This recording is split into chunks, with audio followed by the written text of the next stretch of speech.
विकासात्मक मनोविज्ञान में जीवन का अध्ययन किया जाता है। ऑप्शन है हमारे पास गर्भकाल में, जन्म से, जीवन पर्यंत, किशोरावस्था में। जैसा कि हम जानते हैं विकासात्मक मनोविज्ञान में जो जीवन का अध्ययन होता है वो जन्म से ही होता है, इसलिए हमारा ऑप्शन चला जाएगा जन्म से, ऑप्शन नंबर बी। मस्तकाधोमुखी एवं निकट से दूर का क्रम किस क्रिया का अंग है?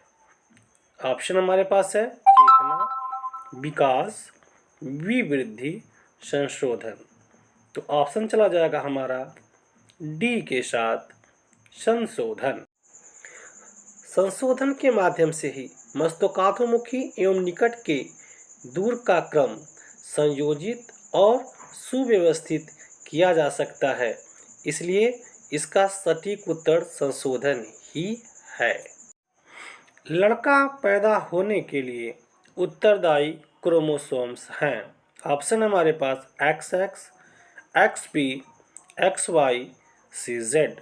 जैसा कि हम जानते हैं XX से लड़की पैदा होती है और XY से लड़का, तो हमारा ऑप्शन चला जाएगा C के साथ। अगला प्रश्न है प्राकृतिक पर्यावरण में सम्मिलित होता है वंशानुक्रम, जैव अजैव, परिवार, पशु। तो ऑप्शन चला जाएगा हमारा बी के साथ जैव अजैव। अगला प्रश्न है निम्नलिखित में से कौन सा सीखने के नियम में सम्मिलित नहीं है? ऑप्शन हमारे पास है अभ्यास, तत्परता, खेल, प्रभाव। अभ्यास भी सीखने के क्रम में होता है, तत्परता भी होता है और खेल से भी सीखा जाता है। तो जो सीखने के क्रम में नहीं होता वो होता है प्रभाव। तो हमारा ऑप्शन चला जाएगा डी के साथ प्रभाव। बालक की व्यक्तित्व की नींव किस अवस्था में पड़ती है? ऑप्शन है हमारे पास शैशवावस्था, गर्भाकालीन अवस्था, बचपनावस्था, इनमें से कोई नहीं। जैसा कि हम जानते हैं व्यक्तित्व की नींव के लिए सबसे उत्तम काल होता है बचपनावस्था, इसलिए हमारा ऑप्शन चला जाएगा बचपनावस्था के साथ। पियाजे के अनुसार संज्ञानात्मक विकास की अवस्थाओं को बांटा गया है। ऑप्शन हमारे पास है 4 भागों में, 3 भागों में, 2 भागों में, 5 भागों में। जैसा कि हम जानते हैं जीन पियाजे ने संज्ञानात्मक विकास की अवस्थाओं को 4 भागों में बांटा था, इसलिए ऑप्शन हमारा चला जाएगा ए के साथ 4 भागों। अनुकरण की प्रक्रिया में सर्वप्रथम शिशु अनुकरण करता है। ऑप्शन हमारे पास है व्यंजन वर्णों का, स्वर वर्णों का, स्वर व व्यंजन वर्णों का, शब्दों का। जैसा कि हम जानते हैं कि सर्वप्रथम कोई भी शिशु हो शब्दों का ही अनुकरण करता है, इसलिए ऑप्शन चला जाएगा हमारा डी के साथ शब्दों का। मास्टर ग्रंथि के नाम से जाना जाता है गल ग्रंथि को, उपगल ग्रंथि को, उपवृक्क ग्रंथि को, पीयूष ग्रंथि को। जैसा कि हम जानते हैं मास्टर ग्रंथि के नाम से पीयूष ग्रंथि को ही जाना जाता है, इसलिए हमारा ऑप्शन चला जाएगा डी के साथ पीयूष ग्रंथि को।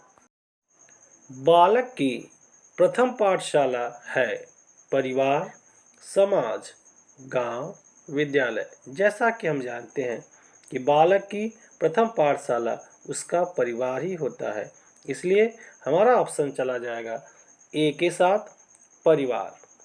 बालक का सामाजिक विकास प्रभावित होता है। ऑप्शन हमारे पास है सामाजिक आर्थिक स्तर से, विद्यालय से, परिवार से, इनमें से सभी। तो ऑप्शन चला जाएगा हमारा इनमें से सभी, क्योंकि ये सभी किसी बालक के सामाजिक विकास को प्रभावित करते हैं। ऑप्शन हो जाएगा डी। सृजनात्मकता की पहचान होती है पुराने व्यवहार से, चित्रकला से, संगीत से, नवीन परिणाम से।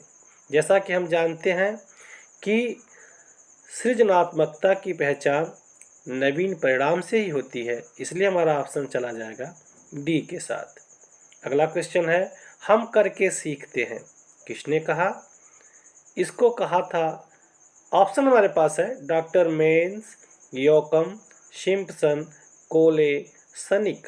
तो इसको कहा था सिम्पसन ने, तो ऑप्शन चला जाएगा हमारा सी के साथ सिम्पसन।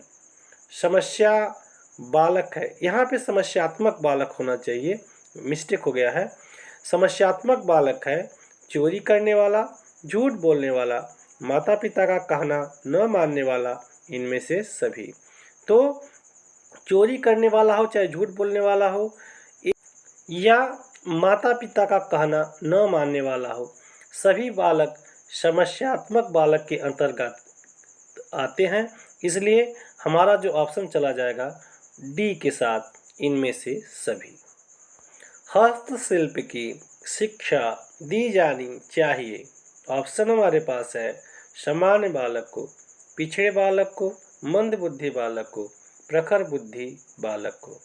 तो जैसा कि हम जानते हैं हस्तशिल्प की शिक्षा हमें पिछड़े बालक को देनी चाहिए ताकि उसके अंदर कुछ कौशल का विकास हो सके। इसलिए हमारा ऑप्शन चला जाएगा बी के साथ, पिछड़े बालक को। निरीक्षण विधि में किया जाता है।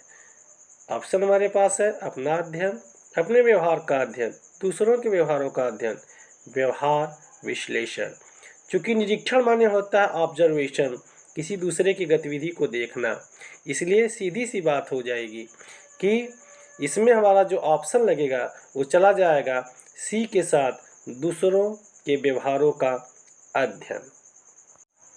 सतत व्यापक मूल्यांकन में व्यापक शब्द का अभिप्राय है संज्ञानात्मक, सहसंज्ञानात्मक, ए और बी दोनों, इनमें से कोई नहीं। जैसा कि हम जानते हैं सतत व्यापक मूल्यांकन में व्यापक शब्द का अभिप्राय संज्ञानात्मक और सहसंज्ञानात्मक दोनों होता है। इसलिए हमारा ऑप्शन चला जाएगा सी के साथ, ए और बी दोनों। ब्रेल लिपि का प्रयोग निम्न में से किनके लिए किया जाता है? हमारा ऑप्शन है शारीरिक, निशक्त, दृष्टिबाधित, वाचन बाधित, इनमें से कोई नहीं। जैसा कि हम जानते हैं ब्रेल लिपि उभरी हुई लिपि होती है, इसलिए जो बच्चे दृष्टिबाधित होते हैं उन्हीं के लिए ब्रेल लिपि का प्रयोग किया जाता है। इसलिए ऑप्शन चला जाएगा हमारा बी के साथ। ऐसे ही महत्वपूर्ण प्रश्नों की जानकारी के लिए सब्सक्राइब करें मेरे channel grammar with Yogesh sir को। आपको ऐसे ही महत्वपूर्ण प्रश्नों का अभ्यास हम कराते रहेंगे और लेकर के आते रहेंगे। नमस्कार।